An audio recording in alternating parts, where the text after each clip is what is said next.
Hey, it's Blaine Sherman here, and today I'd like to share with you 3 exercises for lower arm strength. The first will be the bottoms up kettlebell press, or kettlebell clean, and the second will be finger walking, and lastly we will do finger extensions for overall lower arm health.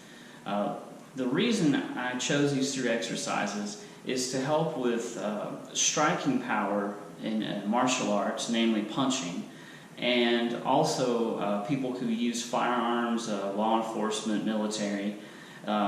These exercises can help with retaining control of the weapon, can help offset fatigue from practice and from being in the field through developing strength. So to start, I would like to go into the more complex exercise, which is the kettlebell clean, or bottoms up clean. So we'll get to it. Alright, so before we progress into the kettlebell bottoms up clean, we'll do a progression from a basic swing to a regular clean, and then we'll show the progression into the bottoms up clean. So to work your swing, we'll start the kettlebell about half a foot in front of you. As long as it's in front of your feet for right now, we're going to swing it back. Okay? So I'm reaching down, both hands for this to start. Legs are slightly bent, feet are parallel, and I'm not reaching for the bell. I'm just lowering my hands down to the horns of the bell. So from here I'm going to drag it back, and we see that momentum start. So just think about a pendulum. The arm just swings, the shoulder stays in the socket.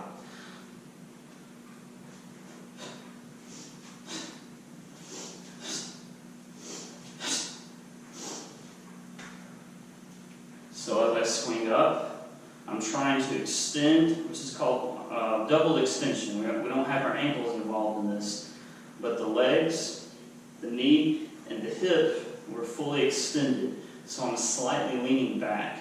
So I'm using this explosion almost like I'm jumping to fling the bell in the air.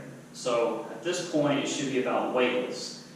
So then I'm going to let the weight fall. So I stay in the standing position until it's right about to hit, and I use my hips to slow the bell down, keeping the knees pressed out, feet parallel, and then reverse the motion.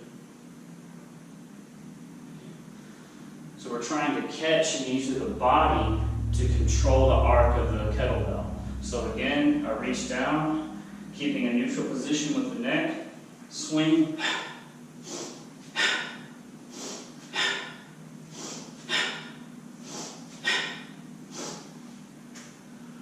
and return in front.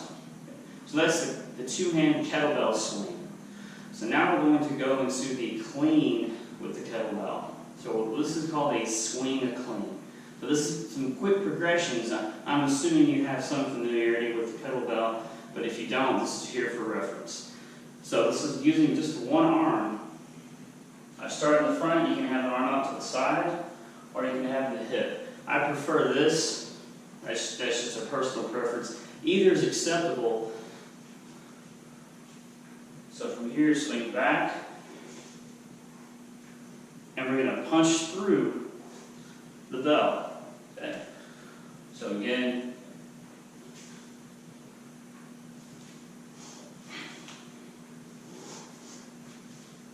the same idea as the bell comes down, the arc, and it comes back, and I use my body to slow it down.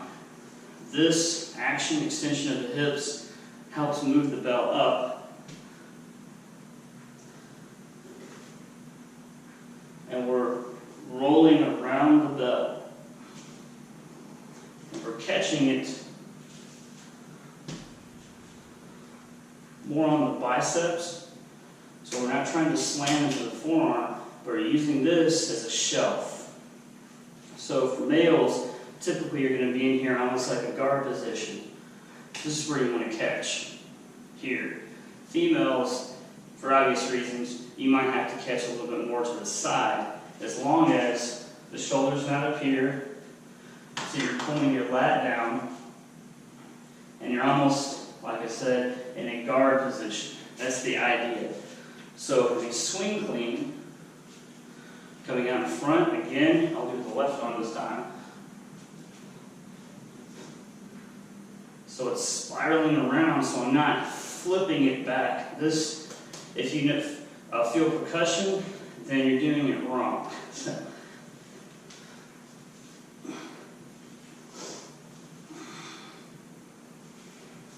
Okay. From the side, I'll go back to the right arm. So approximately about a foot in front, lower it down, and I'm punching through.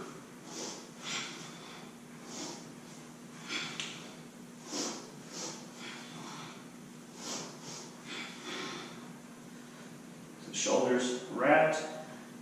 Something else to think of. See how my grip is broken here? This is not engaged. So you can catch it here. I prefer catching it here more similar to martial arts. And I'm gripping into the bell as if I'm doing a flexion motion. I'm sinking in. So engaging the glutes, the transverse abdominis, the entire core.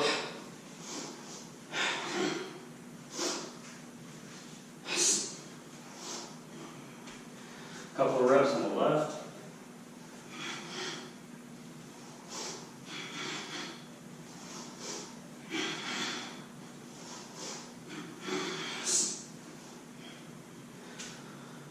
So that's the swing clean.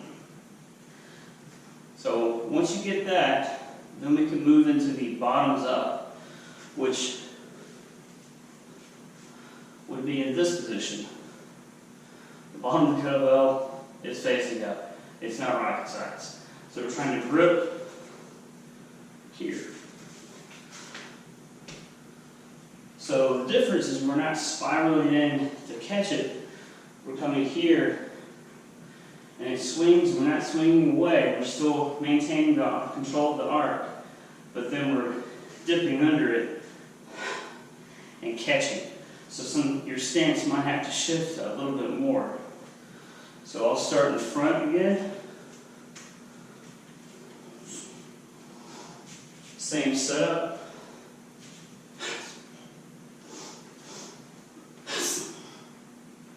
So while you catch the bell, you see how it's kind of moving around?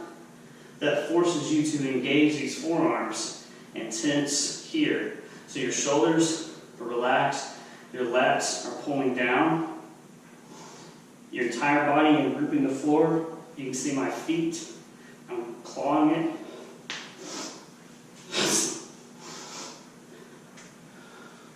So exactly how when you punch, relax, relax, relax.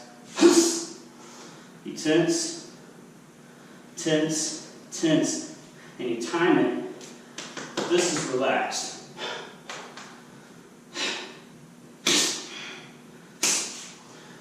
Comes up, tense it, hold it for a second. So from the other side, use the left.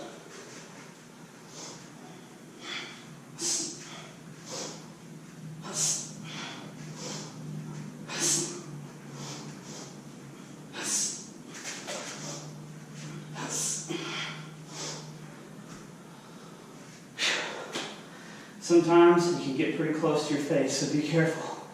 So whenever you're using a kettlebell, never try to stop the kettlebell.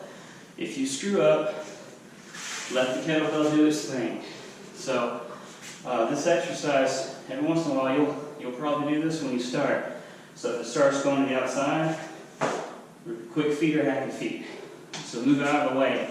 If it starts going in here, move the body, let the bell go. Get out of the way. Don't break your toes. Okay. So this is a kettlebell bottoms up press, or clean. So we're trying to rack it in this position to help with this, but also depending on what your stance is, you're not going to have your shoulders up here. So it's still teaching the same athletic position, either if you have this or here, you're going to have your lats engaged. You have here, so you need to have, you don't hold the weapon tight the whole time. So whenever you fire, you have to control and you have to feel. I'm not a firearms expert, but that's the basics behind it. So this is just meant to work on the building up your muscle endurance in your forearms and the timing of your entire body to help with recoil. So that is that. Give that a try. We're going to work on, move into finger walking now. So this is a 3.5 pound axe that I bought at Lowe's a couple years ago. It's not a great axe, but whatever. So finger walking you can use with anything. I start with this because it's easier to work into and to show. So the easiest is to start with the heavier side down, and you can progress to the heavier side up instead of using weight, and then you might work up to a 10-pound sledgehammer. So the idea, take 2 fingers and try to keep them together and walk them down.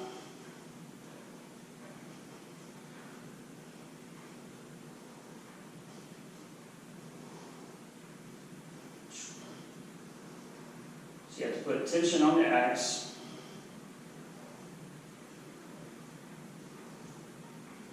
Using straight fingers as much as possible. Whew. So that would be, say, a rep. For obvious reasons, this is a lot harder.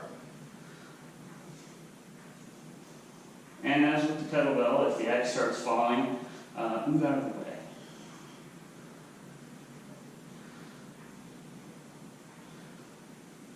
Oh, God. Yeah. Don't expect me to be able to get all the way to the end and hold this thing up. I'm just showing you what you can do with it. I'm not that strong yet, and there it goes. So just with 3.5 pounds, you can just do these till you get tired. You don't have to do sets or reps. Maybe just put a timer on for 2 minutes and just do this for 2 minutes. If you want to count up and down as one set, it's whatever, however you want. Same thing with the bottoms up press. If you want to do it for reps of 5, like traditional strength training, or just set up the clock for 2 minutes and have at it. 2 minutes on each side, back and forth, whatever you want. Just think of it as practice. So, finger walking. Use it with a sledgehammer. I would suggest starting something like this first. And not much to that. Yeah, so these are extension bands. They're usually used in therapy situations to develop extensor strength, because most of the time, if you're an athlete or just working, you don't really use your hands to open up that much. So when you're overworking the gripping aspect of the flexion, you tend to get a lot of things like elbow problems, sometimes up in the shoulder. This can help balance out your muscle groups, especially if you're doing heavy grip training. So this is from a company called Iron Mind. Oh, that's in focus. They have a lot of specialized group training, and, well, I love that place. But anyway, so pretty simple. You want to place it based on how your hand is shaped. I have a little gimp-looking pinky, so it kind of curves in. But the idea is here to extend, and that's a rep. Wow, that's not really complicated, so I'm not really going to spend a lot of time teaching you how to do this. You can use just regular office rubber bands and have multiple. These have 4 varying resistances. This is like one of the easier ones.